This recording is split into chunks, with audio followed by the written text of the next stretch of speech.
Olá, estudantes, espero que vocês estejam bem. E aí, damos início às atividades de história. E o tema da nossa aula de hoje é Idade Moderna. Então, eu vou apresentar o material aqui para vocês, material que vai ficar compartilhado com vocês, seja tanto os slides quanto a videoaula, lá na plataforma do Classroom. Então, o tema desta semana, da aula dessa semana, é a Idade Moderna. Então, começamos a discutir esse contexto histórico, um período que ele é dividido tradicionalmente do início de 1453, então inicia-se em 1453, a Idade Moderna, com a tomada de Constantinopla pelos turcos otomanos, e a Idade Moderna finaliza-se em 1789, no início da Revolução Francesa, com a tomada da Bastilha. Essa é uma divisão, uma periodização bastante tradicional, utilizada pelos historiadores, e é baseada e fundamentada numa visão eurocêntrica, porque tem a Europa como centro dos inícios e finais de cada período histórico. Então, os fatos, acontecimentos ocorridos praticamente na Europa que foram selecionados para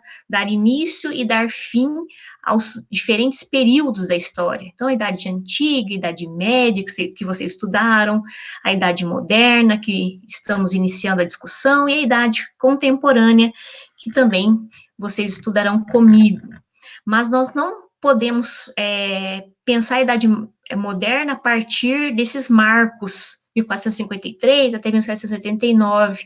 Claro que isso, né, é utilizado aí pela historiografia, mas a gente tem que pensar que as transformações, o renascimento comercial urbano, o renascimento cultural, o poder monárquico centralizado, isso foi ocorrendo em diferentes espaços territoriais da Europa, em diferentes momentos.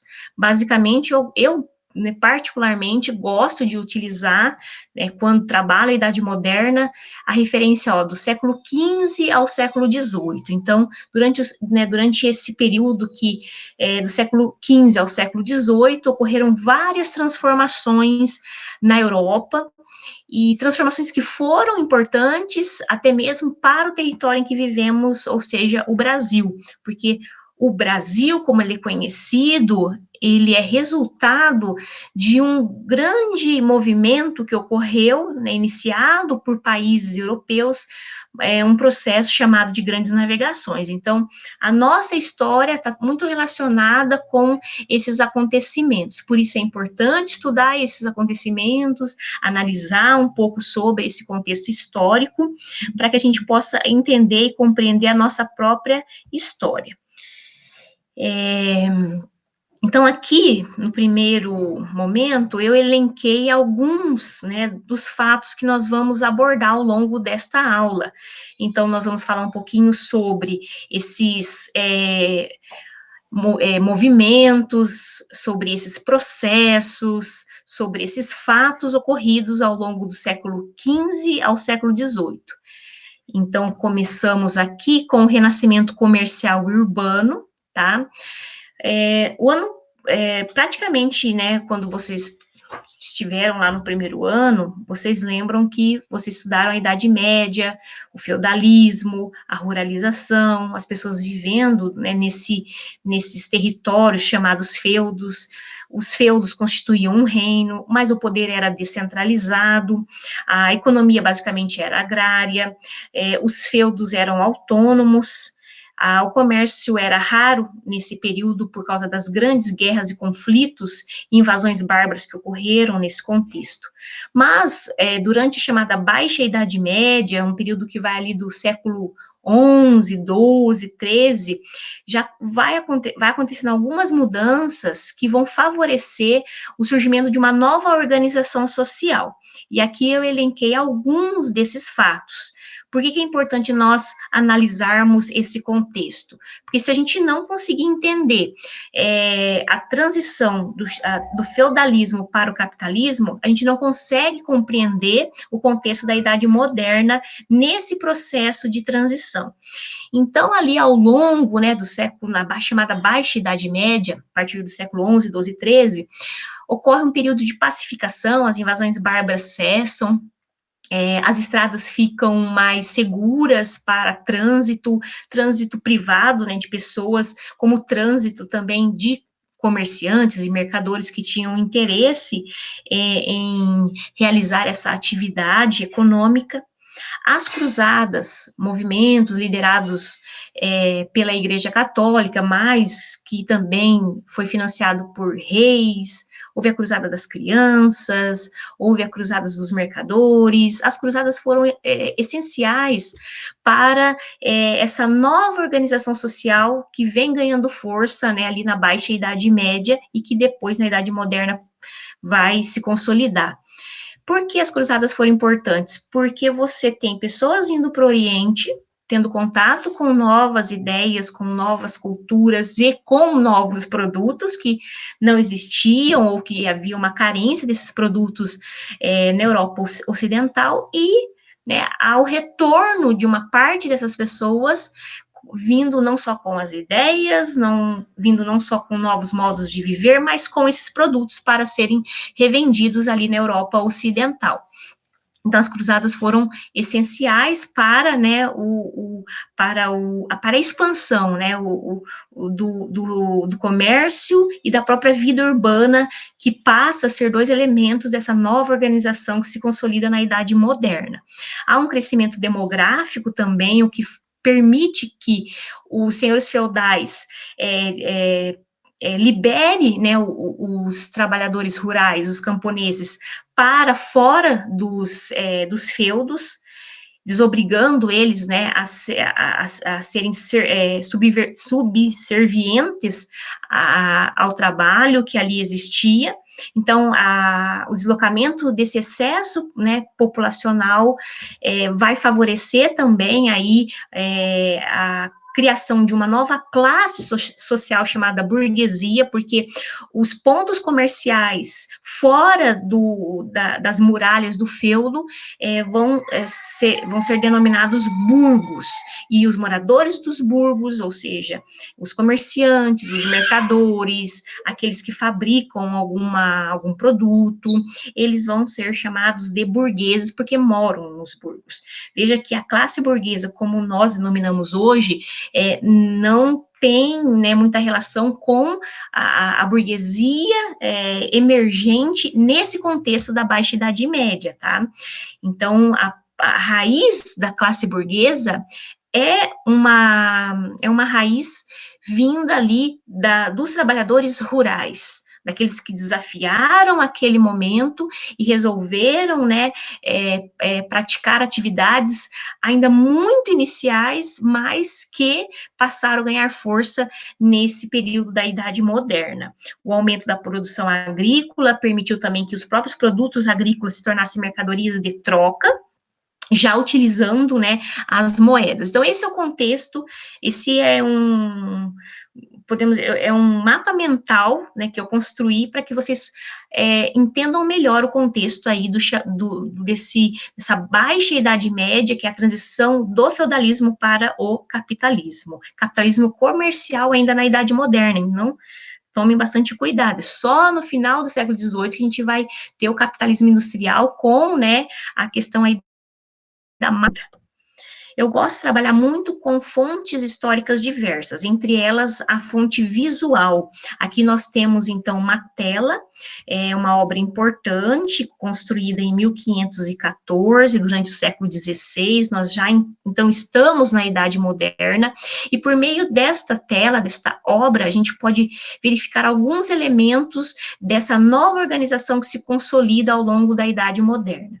Então, aqui eu trouxe algumas informações para vocês, eu estou aqui só olhando do lado, acompanhando aqui o cronômetro da aula, para ser uma aula, né, muito extensa. Então, aqui eu trago o primeiro elemento nessa tela, são as moedas que estão na mesa.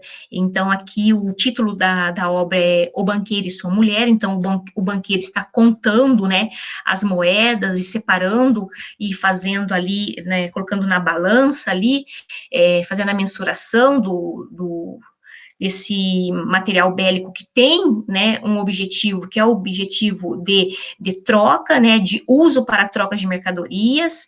Então, nós temos aqui esse elemento que está presente já nesse cenário da Idade Moderna, que é o comércio em grande, em grande expansão, as casas de câmbio surgindo, que é as casas de troca de moedas, as casas de crédito, as companhias, né, de comércio também. É bem importante falar nesse momento que muitos dos governos que passaram, né, a ser centralizados, a gente vai falar daqui a pouco um pouco deles, passaram a investir também, né, nesse comércio, não só interno, mas um comércio também externo, via mar.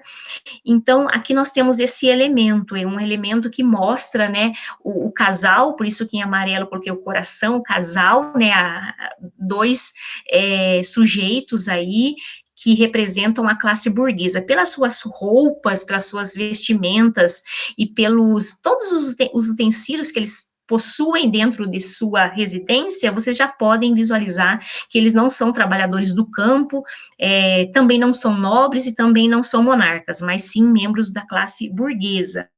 Aqui nós temos um ponto interessante para a gente discutir. A mulher que está com a sua escritura, né, com a sua obra sagrada ali na mesa, quando ela observa o marido trabalhando ali na contagem das moedas, ela deixa de lado, né, essa leitura religiosa e o olhar passa também para ali o trabalho do marido. Então, embora você tenha, né, elementos religiosos muito presentes na cultura da Idade Moderna, mas esses elementos vão perdendo força para novos elementos fundamentados na razão, na ciência e nas atividades comerciais, e também no que nós chamamos de uma concepção antropocêntrica do mundo, que é o homem no centro. Então, nós vamos ter essa dicotomia durante a Idade Moderna, então, esse revanchismo, essa luta constante entre,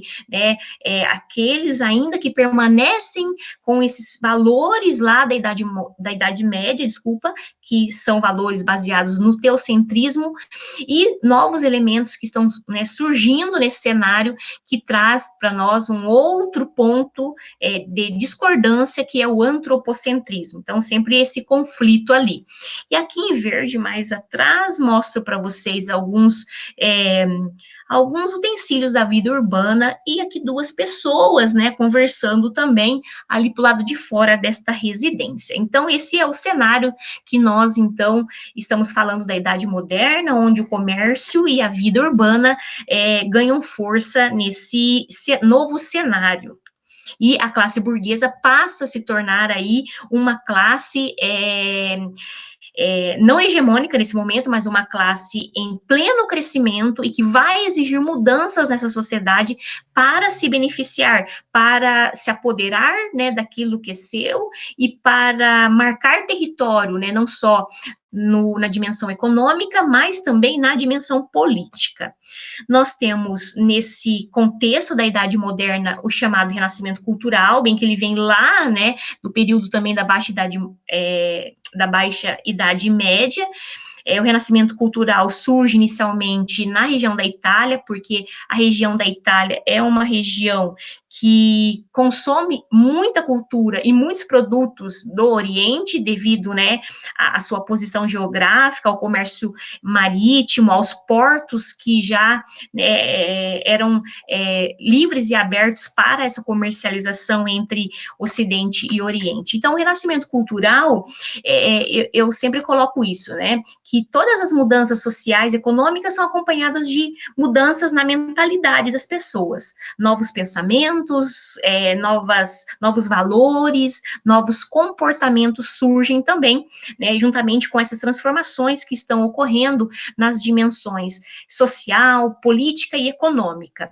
Então, eu trago para vocês aqui a importância da imprensa. Então, Gutenberg foi muito importante e o seu desenvolvimento, a sua inovação tecnológica foi extremamente importante para a democratização do conhecimento, porque até então, se você quisesse qualquer obra publicada, você teria que fazer manualmente. Isso geralmente na Idade Média era realizado pelos monges copistas.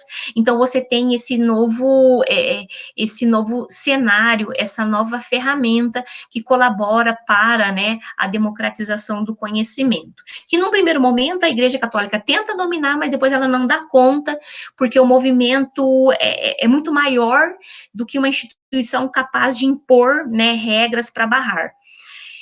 Nesse período também, na Idade Moderna, nós sempre falamos muito, né, do avanço científico por meio de pensadores, matemáticos, físicos, filósofos, pensadores e cientistas em geral, que colaboraram para questionar, para produzir novas ideias, novas ferramentas. Então, muitas inovações tecnológicas ocorreram nas áreas da comunicação, do transporte, da saúde, da própria produção, das áreas alimentícia e habitacional, fruto, né, de conhecimentos produzidos, de diálogos, de teorias elaborados por cientistas como, por exemplo, Copérnico, Galileu Galilei, o Kepler, Bacon, né, o Descartes, o Da Vinci, Isaac Newton, enfim, né, uma série de pensadores nessa área, não só da matemática e da física, como também da ciência política, da ciência, não podemos falar da sociologia em si ainda, mas toda essa discussão filosófica, que ela é muito interdisciplinar nesse momento, né? Então, por exemplo, você tem o Leonardo da Vinci sendo pintor, sendo escritor e sendo inventor. Então, você não tem um especialista na área, né? Essas pessoas, cientistas, eles circulam por várias áreas do conhecimento. E isso acho que é muito importante hoje, acho que essa é a grande ausência que nós temos, né, em pleno século XXI.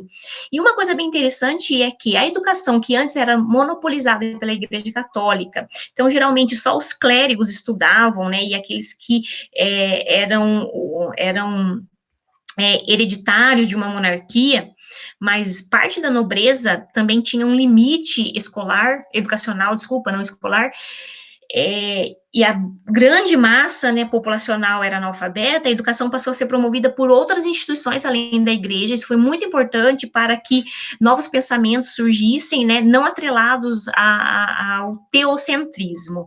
Então, aqui eu trago para vocês isso mesmo. É só mais que eu gosto de trabalhar essa questão dos tartarugas ninjas, porque é um desenho que a gente gosta muito aqui em casa. Então, depois vocês leem a charge com bastante calma aí, para que vocês entendam, né, qual é a sátira aí dos dois, né, colegas aí de sala de aula. Então, Leonardo da Vinci, o Sandro Botticelli, Rafael Sanzio e o Donatello foram aí os grandes representantes da pintura renascentista, e os nomes deles foram utilizados aí, né, nos 4 personagens, nas 4 tartarugas ninja aí, tá? Eu gosto desta obra, né, que é o Homem Vitruviano, que foi criado pelo Leonardo da Vinci aí, com essa ideia de trazer a questão aí das simetrias e proporções humanas, e todos os outros detalhes, né, escritos que acompanham sempre a obra de Leonardo, mas do lado esquerdo eu trago as principais características, né, dessas novas ideias que vão ganhando força ao longo da Idade Moderna e que vão contradizendo o teocentrismo, que era a base que fundamentava o pensamento lá da Idade Média. Então, o humanismo, o individualismo, o racionalismo, o cientificismo, o universalismo, o antropocentrismo e a cultura clássica, né, foram aí os elementos básicos, os elementos que resumem aí a cultura, o pensamento científico, os novos valores que estão se consolidando durante, né, o século XV, XVI, XVII, e vão ganhar força aí até os dias atuais, tá? Só lembrando, né, que racionalismo e cientificismo caminham junto, porque, por exemplo, na época da peste negra, houve a peste, mas por que a peste? porque as pessoas são pecadoras, assim se respondia um fenômeno de doença. Mas a Idade Média começa a se questionar, será que, né, não existe outras razões fundamentadas em fenômenos naturais, enfim, né, fenômenos científicos para, né, aquilo existir, para esta ocorrência, seja na natureza ou, né, na dimensão social. São questões que foram sendo, né, respondidas pelos pensadores da época. E nesse sentido, o racionalismo e o cientificismo foram ganhando notoriedade no espaço acadêmico, ainda muito limitado a uma mínima parte da população, né, mas que vai fazendo efeitos para que esse mundo baseado no teocentrismo, onde a Igreja Católica monopolizava o saber, onde a ciência era negada, onde a ciência era colocada em segundo plano, para que isso fosse se modificando. Uma coisa que eu gosto sempre de dizer é o seguinte: assim como o feudalismo, uma organização, né, social, econômica, política que existiu na Europa Ocidental por muitos anos, acabou, se deteriorou, assim também outros modos de produção também deixaram de existir, assim o próprio sistema capitalista, o modo de produção capitalista, também vai se modificando e também vai criando as suas próprias forças de destruição, tá? Porque movimentos, a história mostra isso, né? Os movimentos, os processos, as mudanças, as transformações, seja ela na produção, no modo de pensar, no comportamento, nas regras, na política, tudo isso vai acontecendo num movimento e que muitas vezes não é acompanhado pelos pilares que fundamentam determinados modos de produção, tá? Nesse período chamado Idade Moderna também, os reis, os monarcas, eles concentraram o poder. Então, diferentemente, né, do período lá feudal, onde os reis praticamente não tinham poder sobre esses feudos que constituíam seu reino, aqui nós temos um rei que possui uma centralização de poder tão grande que ele não só determina como as pessoas devem se comportar, qual religião que as pessoas devem seguir, qual moeda que, né, deve circular no território, qual é o tipo de política que deve existir naquele território. Ele cria um exército, ele cria um aparato jurídico para criar toda uma estrutura em que ele é considerado, né, o sujeito máximo daquele reino. Então, né, o rei tem o poder centralizado nas mãos, e isso é denominado como absolutismo. E o Estado passa a gerir, o Estado passa a financiar, o Estado passa a controlar a economia, tá? A incentivar determinados setores produtivos econômicos. Por isso, mercantilismo. Então, foram duas marcas, tanto, né, na dimensão política e econômica da Idade Moderna. Aqui eu mostro para vocês, também gosto de indicar bastante livros. Aqui tem um livro do Burke, que é fenomenal, esse historiador, que ele vai, então, relatar aí, né, como a imagem de Luís XIV foi sendo construída ao longo, né, do seu reinado, para que ele fosse considerado o rei sol. O Luís XIV é o rei da célebre frase, o Estado sou eu. Então, ele é a maior representação do absolutismo na França, tá? Então, falou de absolutismo na França, né, fala-se de Luís XIV, o rei sol, né, o Estado sou eu. E na Inglaterra, nós vamos estudar depois outros monarcas, mas dois monarcas que ficaram muito conhecidos por transformar a Inglaterra numa nação poderosa, hegemônica na Europa, por meio da pirataria, por meio do incentivo ao comércio marítimo, por meio da colonização no território americano. A questão é ali já, né, uma das 13 colônias, depois a gente vai estudar um pouco isso, que é a região da Virgínia, que leva o nome, né, por causa da rainha Elizabeth I, a rainha virgem, considerada, né, denominada desta forma, que é a rainha Elizabeth I, essa aqui que eu estou mostrando, e o rei Henrique VIII, que é o pai dela. Então, tanto o rei Henrique VIII quanto a rainha Elizabeth, eles foram fundamentais para transformar a Inglaterra. Governaram com mão de ferro, sem a participação do parlamento, como governantes centralizadores, tá?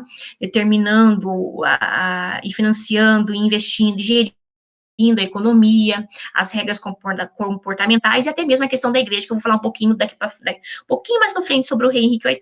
Então, foram dois monarcas aí da dinastia Tudors que foram, assim, fundamentais para entender o crescimento inglês, a consolidação da Inglaterra como uma nação poderosa na Europa, já durante o século XVI, para depois a gente entender lá na frente, em outro momento, o pioneirismo inglês na Revolução Industrial. Aqui, em relação aos teóricos absolutistas, para, né, justificar esse poder centralizado nas mãos dos reis, surgiram, né, várias teorias. Esses teóricos, aqui eu trago para vocês as obras deles, tá? Então, o Jean Bodin e o Jacques Bossuet, aqui dos dois primeiros livros, eles caminham na mesma linha ali. Eles vão defender, né, a ideia de que Deus escolheu aquele soberano, aquele monarca, e por isso a população deve, né, obedecer esse monarca, porque se Deus, ele é o escolhido, e se ele é o escolhido, ele está fazendo aquilo que deve ser feito, porque Deus está, né, está guiando ele. Então, essa teoria divina dos reis, ela foi bastante utilizada para justificar os poderes centralizados nas mãos dos monarcas, principalmente baseado e fundamentado nas teorias desses dois teóricos, do Jean Bodin e do Jacques Bossuet. O Thomas Hobbes, ele vai já numa linha assim, no sentido de dizer que a ausência de um governo centralizador, de um governo que, né, impõe a ordem e controla a sociedade, levaria a sociedade a um caos, porque o homem nasce egoísta, nasce buscando desejos pessoais, e aí ele se transformaria, né, o homem é o monstro do homem, né, a ideia de dizer que a ausência de um governo centralizador forte provocaria o caos na sociedade, porque as pessoas não conseguiam controlar os próprios desejos esses que são desejos privados. Então, uma obra muito famosa, um clássico, né, quando se fala de política, então, quem quiser ir para a área da relações internacionais, para ciências humanas, para o direito, enfim, para várias áreas aí que tenham relação com, né, a esfera política, precisa ler Thomas Hobbes, o Leviatã, e o Príncipe do Maquiavel, que é outro clássico também, né, que o Maquiavel escreve, na verdade, como se fosse esqueci o termo agora, mas enfim, como se fossem diretrizes para os governantes, sabe? Um manual disso, agora lembrei, um manual, né? O Príncipe de Maquiavel é como se o Maquiavel escrevesse um manual para os governantes, os fins justificam os meios, não é uma frase, né, do Maquiavel, mas acabou levando essa fama, termo maquiavélico, mas o que ele mostra na obra é que, como os reis, né, quais as ações que os reis devem fazer e como esses governos são estruturados para assumir o poder, para controlar o poder. Então, o Maquiavel, como ele era membro do governo italiano, ele trabalhou, né, na esfera governamental, política burocrática, ele acabou escrevendo isso em poucas semanas, embora o livro dele tenha sido publicado, se eu não me engano, 5 anos depois da morte dele. Mas ele viu de dentro a política, então tinha um olhar tanto, né, interno, e depois que ele saiu, externo, né, de como funcionavam as coisas aí na esfera política institucionalizada. Então, são obras que vocês devem ler para ir além do currículo. Em relação à Idade Moderna ainda, ocorre um processo que nós chamamos de Reforma Protestante e Contra-Reforma.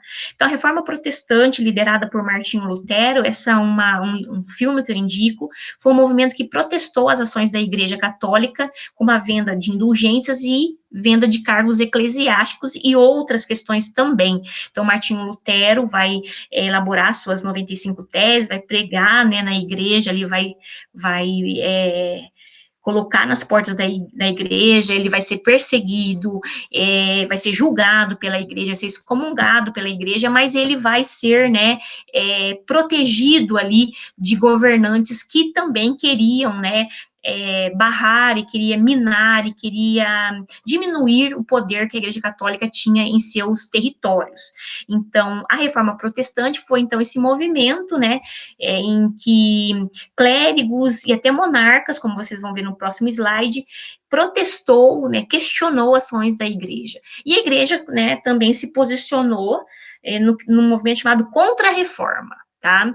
Então, reagiu, mudou algumas de suas ações e tentou fazer o que poderia fazer para barrar o avanço protestante, tá?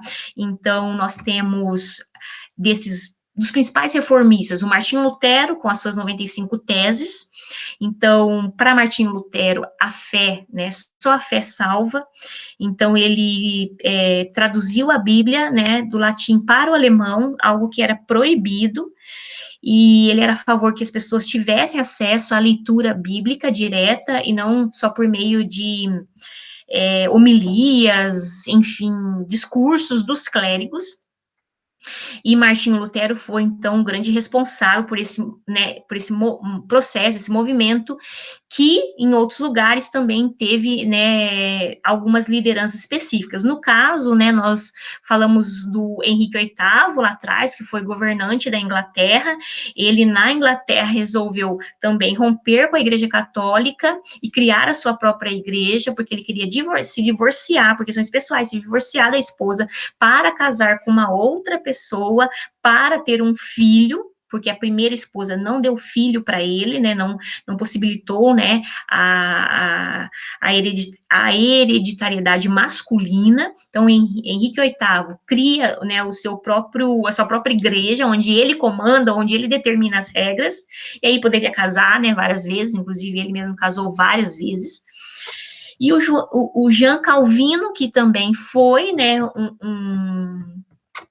um reformista muito importante, porque suas ideias de predestinação, de valorização do trabalho, elas foram apropriadas pela classe burguesa de uma forma em que as ideias, elas permitiram conceituar a afirmativa de que as pessoas, ao trabalharem, terem as suas possessões, riquezas, seus acúmulos, estavam predestinadas para isso e, de certa forma, né, elas estavam sendo abençoadas por Deus. Essa ideia não se encontra nas raízes, né, da teoria do Calvino, mas elas foram depois adaptadas e readaptadas, assim como todas as ideias, quando elas são criadas na íntegra, elas são, né, reescritas por outros pensadores de outros contextos históricos para outras finalidades. Isso aconteceu com Calvino e aconteceu com vários outros teóricos ao longo da história humana, tá?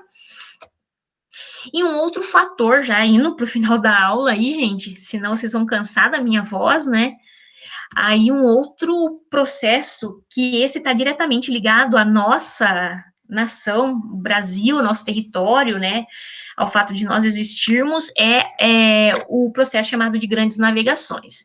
Então, processo liderado pela Espanha e Portugal, né, devido à localização geográfica, a Península Ibérica está de cara no Oceano Atlântico, e outras nações estavam enfrentando problemas internos, guerras entre eles, enfim, outras questões que a gente vai discutir num outro momento futuro, mas a ideia aqui, né, é mostrar para vocês que foi um processo em que primeiramente, né, claro, a Espanha e Portugal e depois outros países resolveram, né, via Atlântico, chegar às Índias para comprar especiarias, né, e produtos carentes e que não existiam na Europa, né, e vender a preços absurdos, rumo, né, às Índias, houve, por parte da Espanha e Portugal, investimentos, financiamentos, tanto da classe burguesa quanto dos monarcas, mas no caso de Portugal foi fenomenal, porque o rei Henrique, na época, criou a chamada Escola de Sagres, uma escola não no sentido de escola, né, de físico, estrutura física, mas de toda uma estrutura para apoiar aí o desenvolvimento das técnicas náuticas e de todos os utensílios, de todos os conhecimentos necessários para que essas viagens fossem executadas da melhor forma e tivesse êxito. Foi nesse momento também que houve um embate, né, porque a Igreja Católica, havia várias teorias, por exemplo, monstros no mar, a Terra é plana, olha, vocês vão para o Oceano Atlântico e não vão voltar mais, porque vocês vão cair no abismo, e conforme as grandes navegações iam ocorrendo, isso ia caindo por terra. Então, a igreja, no primeiro momento, quis barrar, mas quando viu que não dava mais para barrar, e que muitas outras coisas existiam para além do Oceano Atlântico, como, por exemplo, o continente americano, e povos, e ouro, e diamante, culturas diferenciadas, e politeísmo, ela precisou, né, se apoderar ali daquele pensamento, de certa forma, e reestruturar todos os seus posicionamentos, intermediar os tratados, e viu, né, com bons olhos também o fato de catequizar essas populações nativas que existiam aí no novo continente, barrando, né, o avanço do protestantismo nesses novos territórios. Lembrando que Espanha e Portugal eram, né, países católicos, logo, né, quando eles colonizaram a América, isso também chegou, né, aos povos nativos. As consequências das grandes navegações, basicamente, colonização do litoral africano, porque conforme eles foram, né, em direção às Índias, eles foram criando feitorias no litoral africano e tomando posse de um comércio que já existia, não, na verdade, a escravidão entre os africanos já ocorria, mas uma população, né, nativa da África, vender os seus escravos para comerciantes portugueses, espanhóis, para que esses viessem para a América para trabalhar como escravos, isso, né, surgiu no contexto das grandes navegações, no período da Idade Moderna. Por isso que a gente fala assim, brinca, né, na sala de aula, de moderno não tem muito, porque escravidão, né, é algo irreal na concepção de modernidade.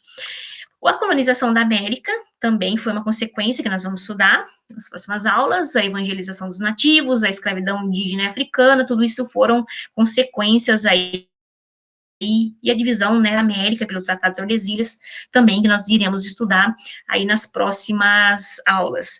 Aqui eu trago para vocês a capa, né, do livro Os Lusíadas, de Luís de Camões, que também é uma grande obra que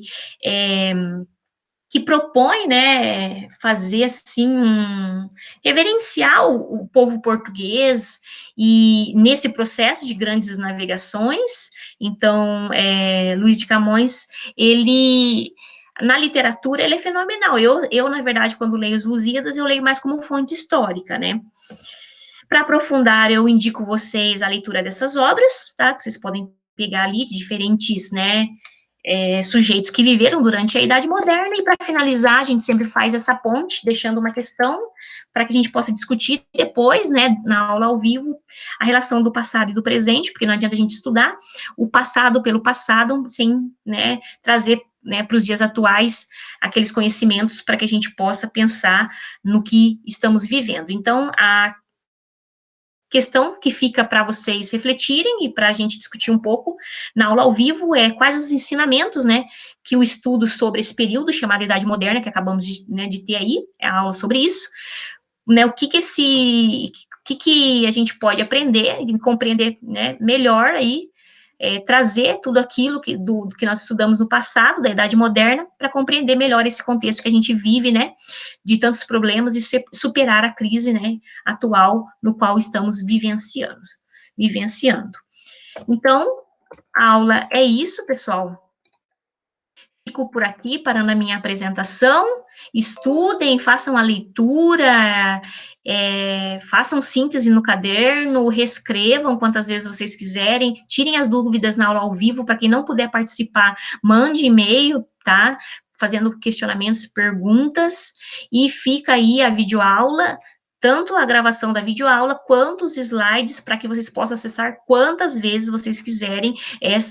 O tema da aula de hoje foi Idade Moderna. Espero revê-los, né, de forma ainda muito, né, longínqua, virtual, na próxima aula, né, tanto na aula ao vivo aí da quinta-feira, quanto na nossa próxima aula da semana que vem, com um novo tema.